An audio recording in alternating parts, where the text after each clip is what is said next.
kalibutan, diri maaguman ang hingpit nga kalipayan.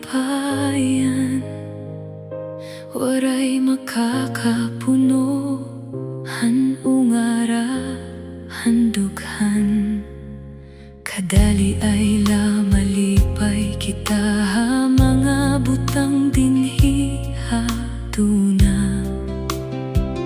Pero madagnit laman mawawara, kayan tinuod wara ha mga butang hatunaan ungod nga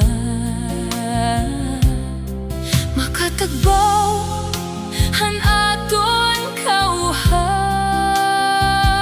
Waray makahatag han ungod nga kalipay, kundi ang gugmanganan presensya lahan buhi nga Diyos. Lipaya ko Ginoo sa imo presensya, lipaya ko Ginoo han imo gugma.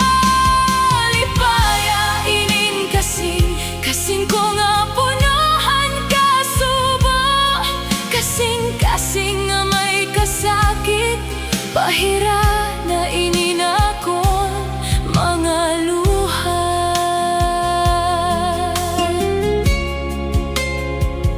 Dinhi ha kalibutan, dango mga pagsulay ngan mga kasamok nga naabot ha kinabuhi.